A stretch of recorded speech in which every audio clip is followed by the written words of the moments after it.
In today's extreme grocery budget challenge, we are going to take our minimal amount of doll hairs, head to Wally's World, that's Walmart in case you didn't know, and see what on the ever-loving green earth we can come up with without buying any of these. Eggs in an extreme grocery budget challenge, not up in here. If you love grocery shopping, budget cooking, extreme grocery budget, crazy recipes, and what the heck are we gonna do without any eggs? We still gotta eat breakfast all week, and I have to feed 6 freaking people in my house. Hit that thumbs up button, and let's see how far our money can stretch in 2023. For $52.20, this is everything that I picked up at a Walmart pickup. I did want to mention that for this challenge, I am assuming you have salt, pepper, and oil or a fat of some kind. I did not include butter in this one because I found butter to be pretty expensive. You can substitute margarine, but basically no pantry ingredients except for salt, pepper, and oil, okay? For breakfast, we picked up your good old oatmeal. Old-fashioned, some sugar to go along with that. I do have a little bit of flour, a little bit of surprise coming at you there. Some yeast. Hopefully I'll have enough flour to do both my breakfast and some bread. It remains to be seen. Because I'm starting from essentially scratch on a basic pantry, I did spend a good bit of my budget to pick up some items to make my food taste better this week. Some baking powder, vanilla, cinnamon, cumin, Italian seasoning. Obviously, if you are starting from nothing and you have to pick up things like this, it will increase your budget on the front end, but then it will make it lower in the weeks to come. So these are not things I would have to purchase again. Most likely, a big container of oats like this will also last a few weeks. While the 10-pound chicken leg quarters at Walmart is up a few dollars from previous years, still one of the best deals you can get at Walmart. This was just around $6. We are gonna do all kinds of things with this. This guy will last us the whole week. Make our own stock, cook up all the chicken. It's gonna be amazing. Moving on over, I did splurge on some sharp cheddar cheese. I like to buy the sharp cheese when you are on a budget because it's got more flavor. You need to use less of it.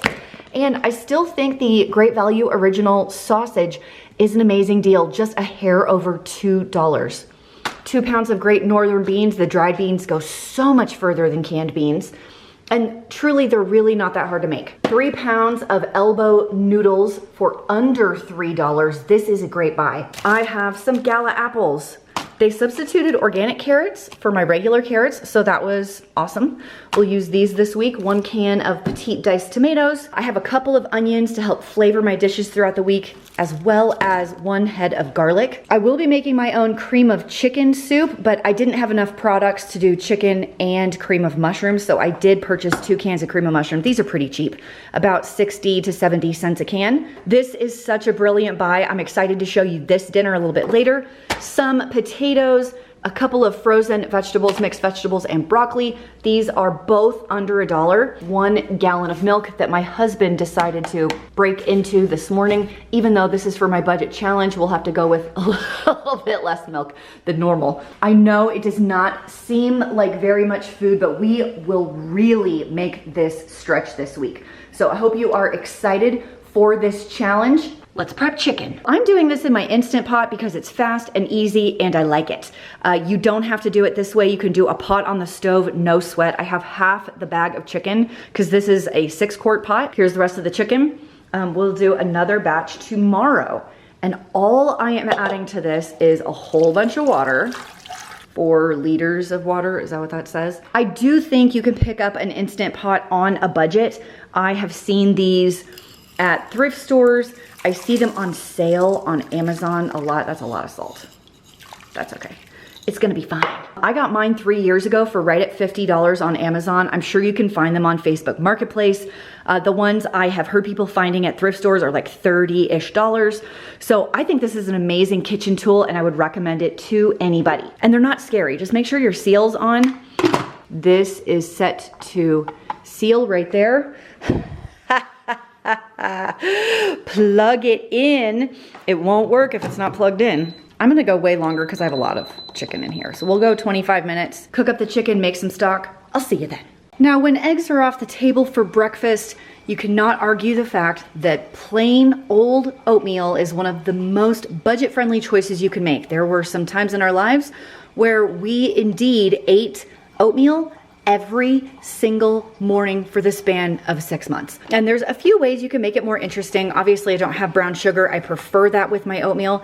I have regular sugar, but I'm a huge fan of cinnamon and putting fresh apples on top, not actually cooking the apple in it, but fresh and crunchy on top is a really nice way to make it interesting. We are also going to attempt to ground up some of this flour to make a pancake. Now, I also have regular flour for some other breakfasts, but if you just wanted to go straight oats, you could do that. I have the old-fashioned rolled oats. Quick oats are also another option. Steel cut oats are probably my personal favorite because you can batch cook them at the beginning of the week and they reheat the best out of all of the options. Now, oats are supremely easy to make on a stovetop, in a pot. The ratio is 2 to 1. So I have a family of 6, so I have 6 cups of water right here. I will be cooking 3 cups of oats for 1 breakfast. So let's get going. Okay, now that my oats are in, I will give it a little bit of a stir and turn my heat down so it doesn't boil over. Because these are not quick oats, it will take a little bit longer for them to come together, but they are so convenient when it comes to making homemade granola bars, and that kind of thing. A half a cup dry, which is what each person is going to get, is 150 calories, pretty low in fat, pretty high in carbs. There is some fiber in here and an astonishing 5 grams of protein. So you do actually get a little bit of protein and fiber from plain old oats with nothing added. And it actually looks like, from this angle, it looks like there's not very much in here, but it's probably sitting at about right here, and it wasn't full to the top to begin with. So if you just did oats, you could probably get away with 5 days of oatmeal out of this container if you're feeding 6 people, or if the servings are larger, it would be a little less than 5 days. Oops, oops, oh no! Dang, that's why I need more than 1 spoon. Okay, this is about the texture you are looking for when you are making the whole rolled oats. It does take a few minutes. I think this has been going for 5 to 8 minutes or so. So I'm gonna turn this either off or on low. I have a half a cup of sugar. Remember, this is 6 servings. And cinnamon. I love cinnamon, so I like it to be like super dark. If a little is good, more is better. So we'll stir all of that in and slice up our apples. I'm keeping the skin on. We'll not be peeling the apples, but I do want you to keep the cores because we will be making something very special with that. Here is my quite large steaming bowl of oatmeal with a ton of cinnamon. And I also like to add just a little sprinkle of salt. It gives the apples like a nice contrasting flavor. Just try it and trust me, it'll be good. And this is 1 entire apple. If this is too many apples for you, like this is a lot, you can go half-size. That's just 1 apple. You can't even see the oatmeal anymore, but I'm telling you, this is so satisfying. It's really sweet and real delicious. Now take this guy and set that to the side because we're gonna make apple syrup with that. Hey, we are mixing up some eggless pancakes, I know. So starting with 1 cup of flour, and then when you run out of your all-purpose flour, you can take the oatmeal that you have and blend it up in a blender and use oat flour instead. 1 teaspoon of sugar, that's a little more than a teaspoon, but it will be fine. 1/4 to 1/2 teaspoon of cinnamon, 2 teaspoons of baking powder. I am measuring this one. 1/4 teaspoon of salt, not that much, just a little bit. Just a little mix to combine the dry ingredients. Here come the wet ingredients. 1 cup of milk, 1 tablespoon of oil of your choice, 1 tablespoon of water, 1 teaspoon of vanilla extract, and we'll give this a mix. In the meantime, it is time to get our apple syrup ready. You could, of course, use anything that you have on hand to top these. If you already have syrup, peanut butter, it's one of my favorite ways to eat pancakes, jam, yogurt, whatever. To get our apple syrup going, I have some apples and cores and stems cut up in some water that I'm just trying to steep essentially like a tea so I can get an apple flavored water. Okay, here's my apple juice. I know it doesn't look much like apple juice, but I'm gonna call it apple infused water. We're definitely gonna add some sugar to this because it is syrup after all. A little bit of cinnamon, a touch of vanilla. Once the sugar is all dissolved. We want to thicken it up somehow. Now cornstarch would be the best choice, but we don't have that. So we're going to attempt a flour and water slurry. Here comes the flour, and bring it up to a boil.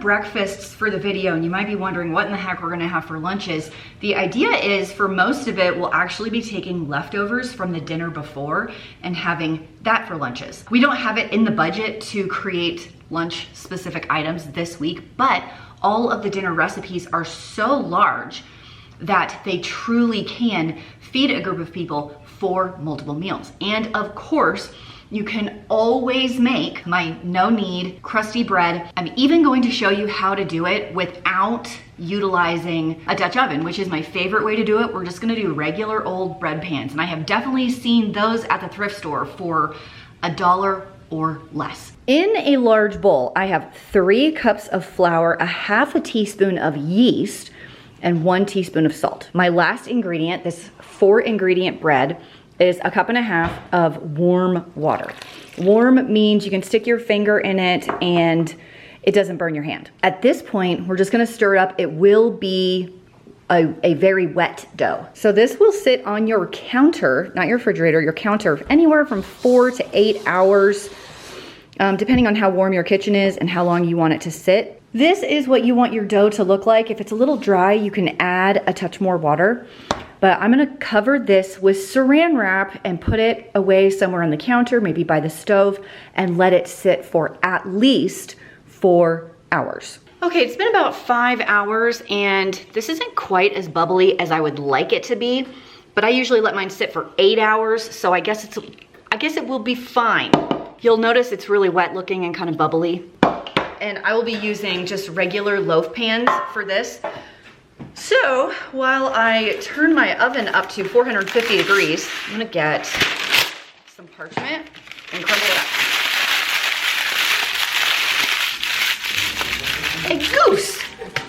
I'll pour it in here and let this sit for another 30 minutes.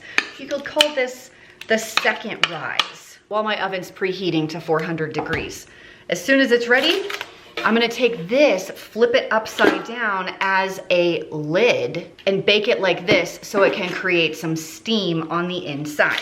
Ooh, that's hot. After 30 minutes, I took the lid off and we're gonna let it cook for another 15 minutes to brown up, but it is really looking nice. Oh my gosh, it's gorgeous. Oh, look at that.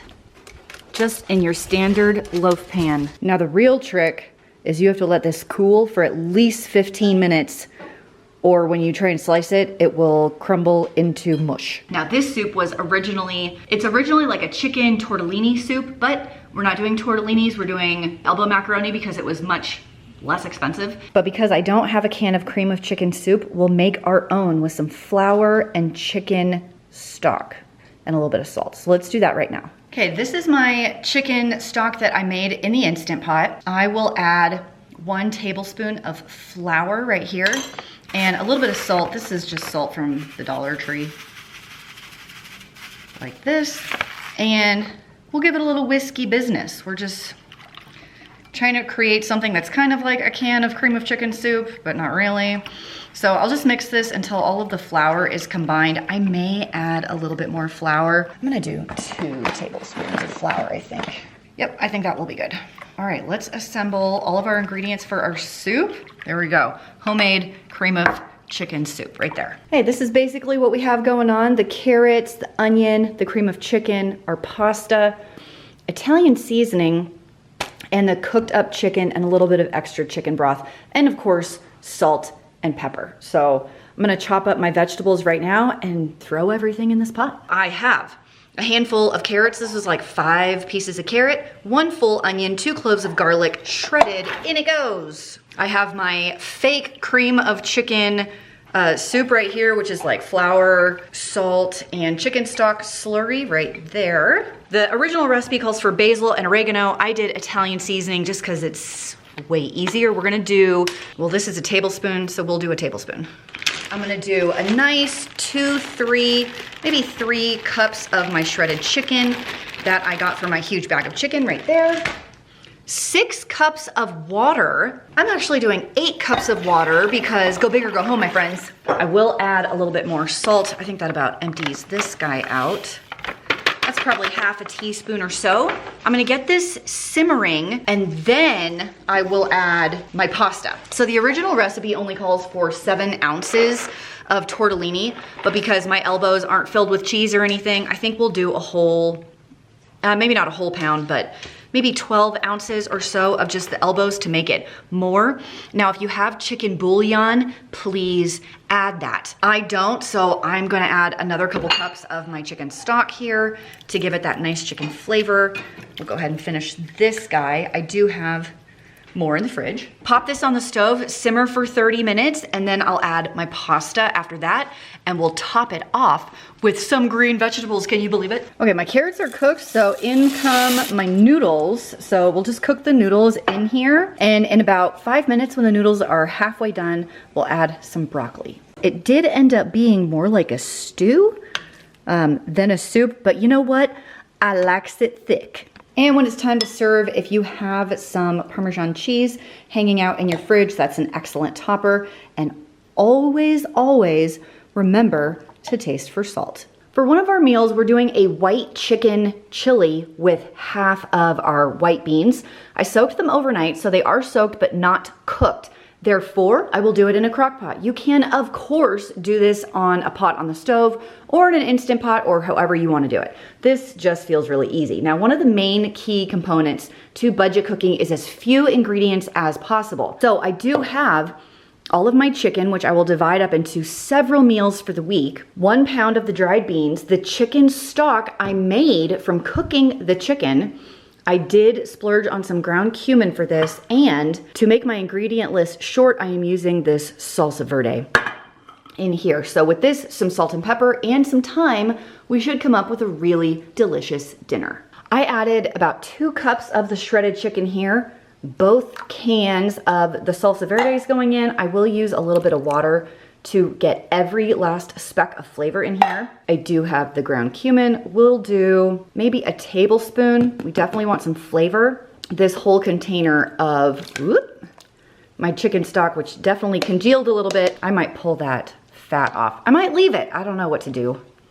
I might pull it off and add it later if it feels a little dry. I will also add some salt, and I'm gonna set this on high and check on it in a few hours. For tonight's dinner, we are going to do a little nod to the pioneer woman and her chicken spaghetti while tweaking it quite a bit because, again, the luxury of multiple ingredients we don't really have right now. I have my elbow noodles, which I got that huge 3-pound container for not very much.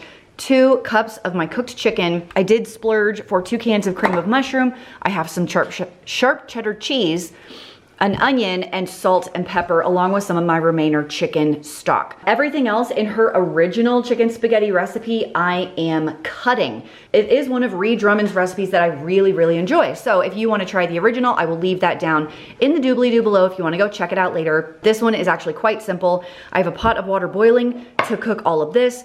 I'm gonna shred the cheese, chop up some onion, and kind of like mix all this together with some chicken stock and bake it in the oven. And it's gonna be as simple as that. Okay, while my pasta is cooking in this large mixing bowl, I have 1.5, 2 cups of sharp cheddar that I shredded. I have some sitting over here for the topping. My 2 cans of cream of mushroom, a little bit of onion, salt and pepper, and my 2 cups of chicken. So as soon as my pasta is done cooking, we'll dump this in here, mix it all up. I am gonna do a quick taste for salt, and then we'll bake it in the oven for a while. And that's as simple as this one is. Other things that Pioneer Woman does add to hers are some diced green pepper, which I didn't buy, jarred diced pimentos, and some cayenne pepper. I just use regular pepper. I figured that would be fine. So it's definitely a play on her chicken spaghetti. We will call it chicken macaroni with a twist. Tonight for dinner, we are starting with an empty crock pot and 6 cups of peeled and diced potatoes that we picked up. We are doing a version of my mom's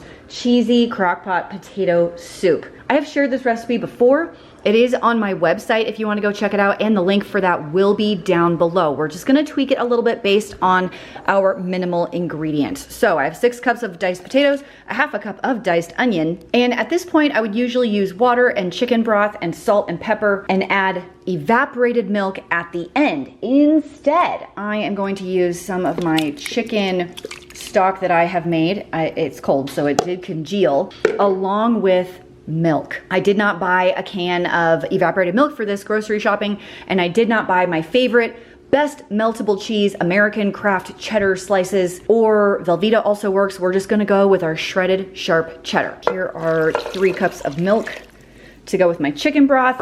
Little bit of salt and pepper, lid on. I'm gonna cook this on high for 3 to 4 hours. It has been a few hours and my potatoes are cooked.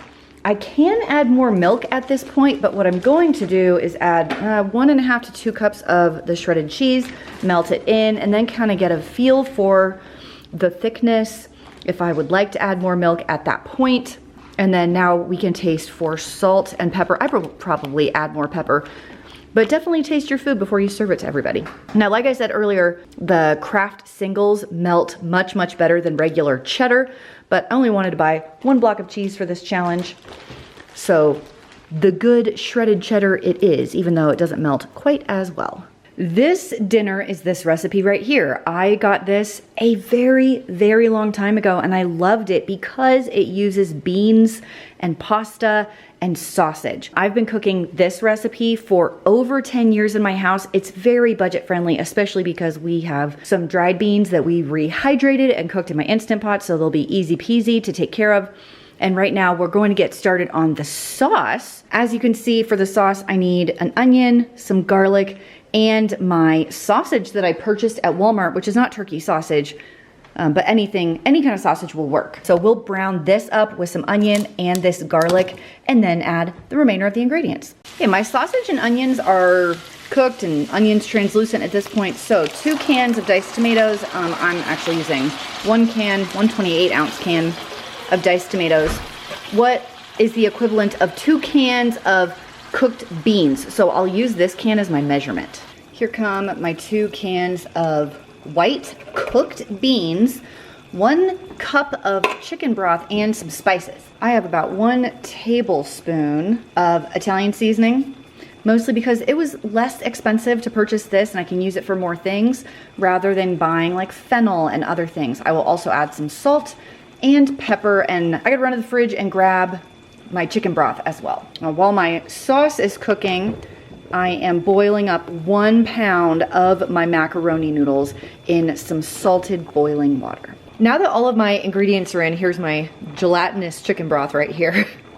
We're gonna simmer this for 15 minutes. Once it comes up to temperature, taste for salt and pepper. And then as soon as the pasta's done, we'll mix this in with the pasta, and that's the dish. What's interesting is what I have left over. Over here, I do have a good amount of the white beans left over. And remember, I've already used half of that 2-pound bag for my white chicken chili. We can stick this in a baggie and stick it in the freezer. Totally cooked beans like this freeze really, really well and make meal prep later extremely easy. Taste for salt and pepper if you happen to have any cheese hanging around, Parmesan cheese, whatever, you can also serve that alongside it. A salad would be delicious. I'm gonna go ahead and cook up my frozen broccoli and serve that on the side, and we are done. Our last dinner of the week is going to be a chicken pot pie. This is one of my all-time favorite meals.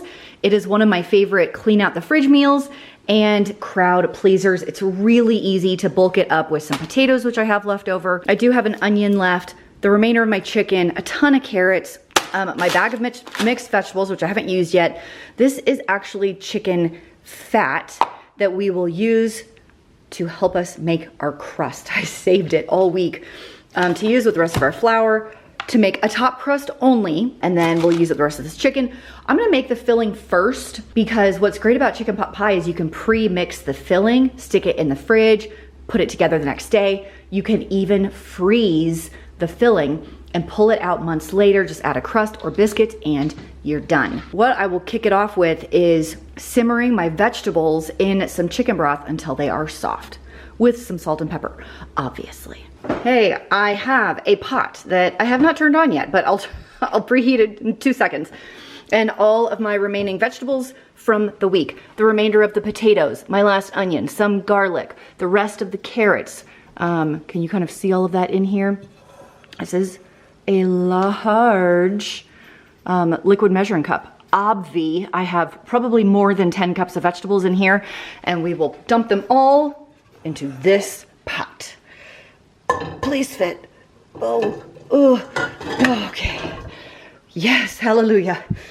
So cover this up with water, salt, chicken broth, whatever you have on hand until it's barely covered, and simmer until soft. There we go. Here's our water that I'm spilling everywhere. Hey, Haley, you want to wipe off the stove? No? Okay, great.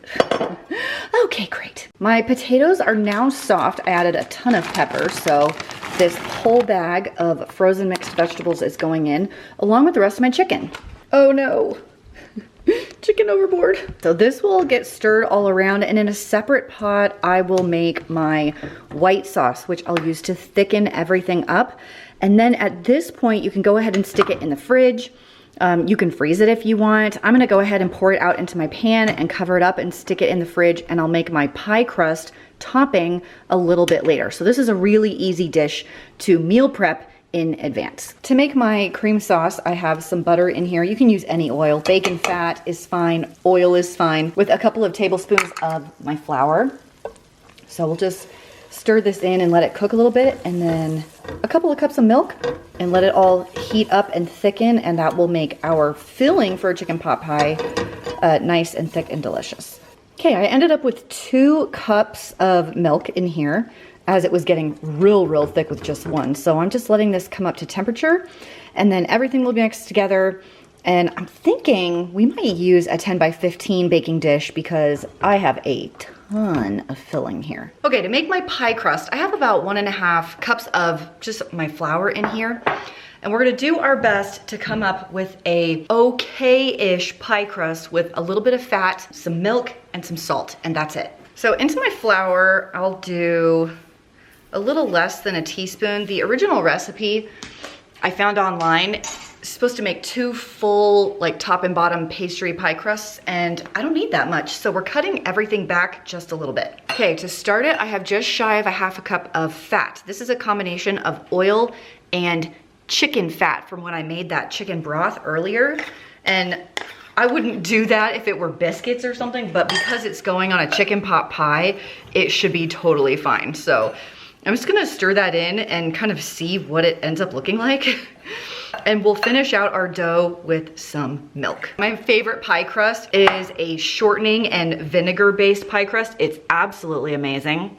I'm gonna start with just a few tablespoons of the milk here, up to a 1/2 cup, depending on how wet your dough happens to look. If you live in a really humid area at sea level, you will probably have to use less moisture. Okay, that looks like a pretty good dough. I didn't use quite a 1/2 cup. I've got a little bit more milk here. So we are going to attempt to roll this out the best that we can. Just a little bit of flour on a clean counter, some clean hands, and we'll see what we can come up with here. And I have never made a pie crust that smells so much like chicken. Using the chicken fat in there is so interesting, but it works and nothing goes to waste. So I kind of think it's a little brilliant. I mean, it's not the best texture of pie crust I've ever made, but it's definitely working. It is totally sticking to the counter. I should have put more flour on the counter. It'll be fine. It will be totally fine. Boom, look at that. My oven is at 375. Remember, my filling's totally cooked. So I will put this in the oven strictly for the purpose of cooking the crust, and then we'll be ready to serve. I'm not even hungry, and I think I'm gonna get another plate. Your chicken pot pie tastes that good to me. This is the discount chicken pot pie. This isn't even like what I normally put in. I understand, but listen, it's been like 6 months since we had it, and if it's gonna be another 6 months till I get it again, I may just go and like hoard a bowl into the freezer. Does it taste like extreme budget food? No, this one tastes like your regular recipe for the most part. Really? Like, the crust is a little bit different. The filling is a little runnier. Right. But the taste is almost identical. Seriously, it's been so long since we've had a chicken pot pie. So even a bad one would have been good? Well, I don't know about that. Do you want to tell the story about how when we first got married and I was making a chicken pot pie and you told me you hated chicken pot pie? Let's tell that story. Chicken pot pie in my house in the 80s was basically the TV dinner chicken pot pie. It was like in the little foil basket, foil pie pan. Mm-hmm. It was no bueno. And so when you said you were making chicken pot pie, that's what I thought I was getting. I put down my foot. The foot is down. And then I stomped on it. Yeah. And then I ate my words, and I keep eating them every time. So are you saying my homemade chicken pot pie is slightly different than those frozen 25 cents each? You think that's how much they were? Back then they were super cheap. My mom bought them too. No contest. Okay, quick recap over the week. I was very impressed at all the things I was able to do without eggs, and using the chicken fat in the pie crust for the chicken pot pie blew my mind. Dave was really excited about that one. Now, of course, this was an extreme grocery budget, which means, does it have all the vegetables? Does it have all the vitamins? All of the macro balances that you're looking for in a standard diet? Not necessarily. But it does go to show that when things are really, really tight and you just need to get by, there are options. There's a possibility of putting together some really delicious meals with very few ingredients and not that much money. If you are struggling with food in any way, please reach out to your local services that are there to help you out with that kind of thing, whether that's a food pantry, a senior center, a family crisis center, a soup kitchen. You can find out about all of the local services that your area offers if you check out your sheriff's office, your school district, the city. You can just call the local city and ask them. All of those places will have that information for you, and they were created to help people who need food assistance because nobody should go hungry. Looking back, would I change anything? I would probably buy more flour, like a larger container of flour, so I could make more bread throughout the week. I would also love to pick up a jar of peanut butter and maybe a jar of jam possibly. I love peanut butter on bread, so I just feel like that's a win-win. And if you take nothing else out of this video, I hope you will give the no-knead crusty bread in some loaf pans a try. I have made it so many times. It's a hit every time. All the recipes I will have for you down in the description box below. Thank you so much for hanging out with me today. And until next time, happy eating.